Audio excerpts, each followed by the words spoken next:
তো direct material cost যেটা আমরা প্রিভিয়াসলি ডিসকাস করেছিলাম, কোম্পানিতে ম্যানুফ্যাকচারিং কোম্পানি যখন কোনো একটা জিনিস বানানোর দরকার হয় তখন এখানে অনেক ধরনের ম্যাটেরিয়াল লাগে। তো কিছু কিছু ম্যাটেরিয়াল আছে যে ওই ম্যাটেরিয়ালটা ছাড়া ওই প্রোডাক্টটা ডিরেক্টলি কমপ্লিট করা সম্ভব না। এটাকে ডিরেক্ট ম্যাটেরিয়াল বলা হয়। টোটালটা একটা ম্যাটেরিয়াল, র ম্যাটেরিয়াল, দেন আরো বিভিন্ন প্যাকেজিং, দেন এরকম অনেক কিছু থাকতে পারে। তো যেটা যেই প্রোডাক্টটা ছাড়া ওই গুডসটা বানানো সম্ভব না। ফর এক্সাম্পল, আমরা যদি একটা শার্টের কথা ধরি, একটা শার্ট বানাইতে কি লাগে? একটা শার্ট বানাইতে মেইন এলিমেন্ট হলো সুতা বা কটন। সো কটন আমাদের দরকার হয়, কটন থেকে ফেব্রিক হয়। ফেব্রিক বানানোর পরে ওটার সাথে আমাদের বাটন দিতে হয়, দেন আরো কিছু কলারে অনেক কিছু দরকার হয়, বিভিন্ন ধরনের অনেক আইটেম লাগে। সো ওইগুলো দিয়ে একটা শার্ট হয়। তো ওইগুলো ছাড়া তো শার্টটা বানানো সম্ভব ছিল না। সো ওইগুলোকে আমরা বলতেছি ডিরেক্ট ম্যাটেরিয়াল, এবং ওইটার যে কস্ট সেটা হলো ডিরেক্ট ম্যাটেরিয়াল কস্ট। এখানে যেটা বলেছে, materials become part of the cost unless amount is too small to consider. তো এখানে যেটা এটা বলতে চাচ্ছে যে ডিরেক্ট কস্ট আমরা কতটুকু নিব, ততটুকু পর্যন্ত নিব যতটুকু পর্যন্ত আমরা ইউনিট হিসাবে কনসিডার করতে পারি। মানে ইউনিটের এক্সাম্পলটা আমরা প্রিভিয়াসলি ডিসকাস করেছিলাম, আজকে একটু জাস্ট স্লাইটলি ডিসকাস করি। For example, seven up. Seven up company 100 বোতল সেভেন আপ বানাচ্ছে একটা ব্যাচে। এখন 100 বোতল বানানোর জন্য তার টোটাল খরচ হয়েছে 1000 টাকা। For example, 100 unit, 100 piece, 100 piece করেছি, লাগছে কত? 1000 টাকা। সেটাকে যদি আমরা ভাগ দেই, তো পার বোতলের কস্ট পড়েছে কত? 10 টাকা। তার মানে কি, আমরা যে জিনিসটা বানাইলাম, যে জিনিসটা আমরা কস্ট নির্ধারণ করতেছি, কস্ট কিসে নির্ধারণ করতেছি? সেভেন আপের বটলে। সো বটলে কত পিস বানাচ্ছি? অবভিয়াসলি আমরা একটা পিসে বা কেজিতে তো আমাদের বানাইতে হবে। সো এইখানে আমরা পিসে বানাচ্ছি। কত পিস বানাইছি আমরা? 100 পিস। ওকে, ফাইন। তো টোটাল খরচ হয়েছিল কত? আমার 1000। ওকে, ঠিক আছে। তাহলে 100 পিস যদি বানাই, তাহলে আমার প্রতি পিসের দাম কত পড়লো? আমার প্রতি পিসের দাম পড়লো 10 টাকা। তো বেসিক্যালি এক পিসের জন্য ওয়ান পিস ইকুয়াল টু 10 টাকা। ওকে। সো এইখানে ওয়ান পিস হলো একটা ইউনিট, ইউনিটটা হলো পিস, আর এটা হলো কোয়ান্টিটি, পিসটা হলো ইউনিট। এখন এই ইউনিটটা কেজিতে হইতে পারে, আপনার কোয়ান্টিটিতে হইতে পারে, ব্যাচেও হইতে পারে। সো যেই কোশ্চেনে যেটা দেওয়া থাকবে বা যেই কোম্পানি কস্টটা ক্যালকুলেশন করতেছে, সে কস্টটাকে কিভাবে চাচ্ছে এবং ওই কস্টটা যদি ওইভাবে ক্যালকুলেশন করা হবে, দ্যাট ইজ বেসিক্যালি আমাদের ইউনিট। এবং ওই ইউনিটের কস্টটা সেটা হলো কস্ট ইউনিট। এখানে আরেকটা এক্সাম্পল দিয়েছে, যেমন একটা কার ম্যানুফ্যাকচারিং কোম্পানি যারা কার বানায়, তাদের মেইন এলিমেন্ট হলো স্টিল। বেসিক্যালি স্টিল থেকে কারের বডিটা হয়। যদি স্টিল না থাকে, আমরা তো কাঠটা বানাতে পারবো না। সো এই জন্য এটা ডিরেক্ট ম্যাটেরিয়াল। কিন্তু এটা বানানোর জন্য আরো অনেক কিছু দরকার হয়, সেগুলো আমাদের ডিফারেন্ট ম্যাটেরিয়াল, সেটা আমরা আস্তে আস্তে আলোচনা করবো। আমরা এখন ডিরেক্ট ম্যাটেরিয়াল নিয়ে কথা বলতেছি। প্যাকিং ম্যাটেরিয়াল ফর প্রোডাক্টস, যেমন আমি সেভেন আপের এক্সাম্পল যেটা দিয়েছিলাম, বোতলটা যদি আমাদের না বানায়, বোতলটা না বানালে কি আমরা সেভেন আপটা সেল করতে পারবো, রাখতে পারবো? না, আমরা কোথাও রাখতে পারবো না। এই প্যাকেজিং ম্যাটেরিয়ালের জন্য, একটা প্রোডাক্টের জন্য packaging material direct material cost. কারণ হলো ওই ম্যাটেরিয়ালটা না হলে তো ওই প্রোডাক্টটা কমপ্লিট হতো না, ওই প্রোডাক্টটা বানানো যেত না। তো এটার জন্য প্যাকেজিং ম্যাটেরিয়ালটা ওই প্রোডাক্টের জন্য ডাইরেক্ট ম্যাটেরিয়াল কস্ট। সো আমাদের সেকেন্ড হলো ডিরেক্ট ডিরেক্ট ওয়াজেস বা লেবার কস্ট। আমরা যে দুইটা এক্সাম্পল দিয়েছি, একটা হলো আমাদের একটা শার্টের এক্সাম্পল। তো শার্টটা যে আমরা বানালাম, বানানোর পরে শার্টটা তো এমনি এমনি হয় না, এটা থেকে কেউ বানাইতে হয়েছে। সো ওই বানানোর জন্য আমাদের যেই টাকাটা খরচ হয়েছে, আমরা লেবারকে দিয়েছি, গার্মেন্টসের ওয়ার্কারকে দিয়েছি। সো ওইটাই হলো আমাদের ওয়েজেস বা লেবার কস্ট। ডিরেক্ট বলতেছি কেন? কারণ হলো ওই লেবারটা না দিত, সে যদি না বানাতো শার্টটা, তাহলে শার্টটা কমপ্লিট হতো না। তো শার্টটা বানানোর জন্য তার লেবারটা নেসেসারি ছিল।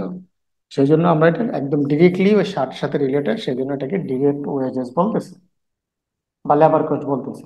আমরা যদি সেভেন আপের এক্সাম্পলে যাই, সেভেন আপে কি হয়েছে? সেভেন আপে আপনার বোতলটা ওরা যেটা ফ্যাক্টরি থেকে বানাইছে, ওটা তো মানুষ অথবা মেশিনে করেছে, বাট ওই মেশিনটা তো কেউ কেউ না কেউ রান করেছে। দেন পুরো প্রসেসটাই অটোমেটেড না, কিছু কাজ আছে এটা ম্যানুয়ালি করতে হয়, লেবারদের করতে হয়।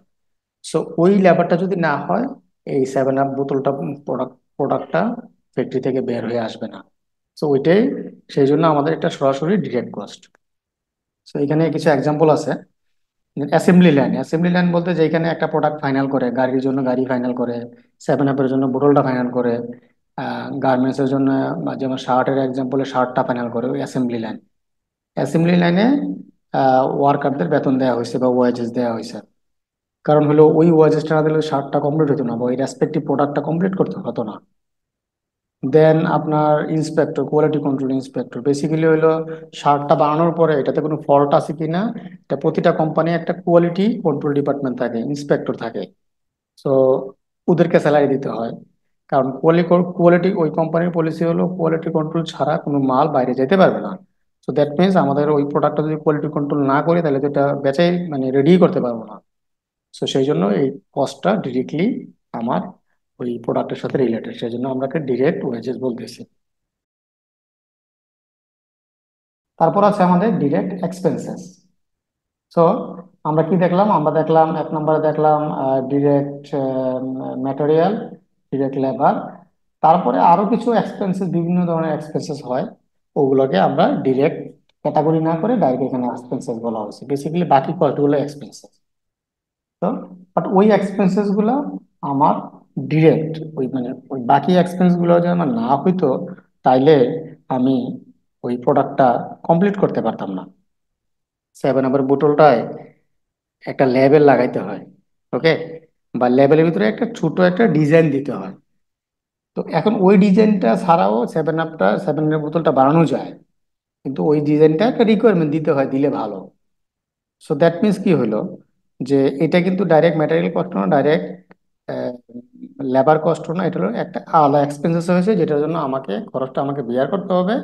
কিন্তু এটা ওয়েজেস না, ম্যাটেরিয়াল না, এটা একটা আদার এক্সপেন্সেস। সো এটাকে আমরা ডিরেক্ট এক্সপেন্সেস বলতেছি। তো এই ছিল আমাদের তিনটা topic: direct material cost, direct wages বা লেবার কস্ট, ডিরেক্ট এক্সপেন্সেস। এখন হলো ইনডাইরেক্ট কস্ট। বেসিক্যালি ডিরেক্ট কস্টের বাইরে যত ধরনের খরচ থাকবে সবগুলাই আমাদের ইনডাইরেক্ট কস্ট। 7 আপের যে এক্সাম্পলটা দিয়েছিলাম, 1,000 টাকা আমাদের খরচ হয়, ওইখান থেকে আমাদের কিছু ডিরেক্ট আছে আর বাকি সব খরচগুলো হলো আমাদের ইনডাইরেক্ট কস্ট। ফ্যাক্টরি ভাড়া দিতে হয় 1,00,000 টাকা মাসে। সো ওই মাসে আমাদের অনেক প্রোডাক্ট বানাতে হয়। So ওইটা তো আসলে ডিরেক্টলি প্রোডাক্টের সাথে রিলেটেড না, আমাদের খরচটা লাগে কিন্তু ওই বোতলের সাথে তো রিলেটেড না। এবং এটা একটা বোতলের জন্য আসলে কত ভাড়া দেওয়া লাগে সেটা তো আসলে ট্রেস করতে পারবেন না। আপনি হয়তো অ্যাভারেজ করতে পারবেন যে পুরো মাসে আমি এত বোতল বানাইছি, এটা ফ্যাক্টরি রেন্ট দিছি, কিন্তু এর বাইরে তো আপনি বোতল বানানো ছাড়াও তো আরো অনেক কাজ করছেন, ফ্যাক্টরিতে আরো অনেক প্রোডাক্ট আছে। সেই জন্য এটা একদম প্রোডাক্টের সাথে স্পেসিফিক্যালি ট্র্যাক করা সম্ভব না। সেই জন্যই বলছি, যেই কস্টটা ডাইরেক্টলি সিঙ্গেল কস্ট ইউনিটের সাথে আপনি ট্রেস করতে পারবেন না, সেটাকে আমরা ইনডাইরেক্ট কস্ট বলতেছি।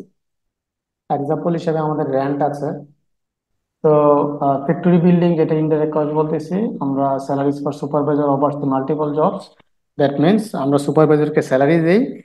স্যালারিটা মনে করেন ওকে স্যালারি দিয়ে সে অনেকগুলো ডিপার্টমেন্ট দেখে বা অনেকগুলো জব দেখে, ফাংশন দেখে।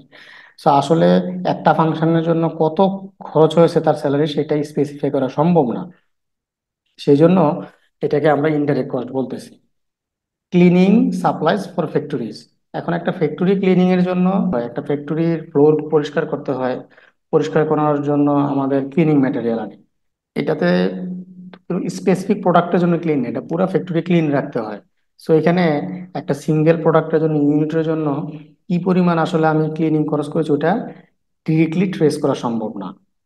আহ, সেই জন্য আমরা এটাকে ইনডাইরেক্ট কস্ট বলতেছি। এখানে কিছু আমাদের পয়েন্ট আছে, এটা হলো আমরা কি বলতেছি, direct cost are not always larger. অনেকে মনে করে যে ডিরেক্ট কস্ট ইনডাইরেক্ট থেকে বড় হবে, ওরকম কিছু না। এটা একটা কস্টের নেচার। সো এটা সবসময় যে ট্রু হবে এটা ঠিক না। ইনডাইরেক্ট কস্ট বিজনেসের জন্য নেসেসারি, যদিও ডাইরেক্টলি ট্রেসেবল না।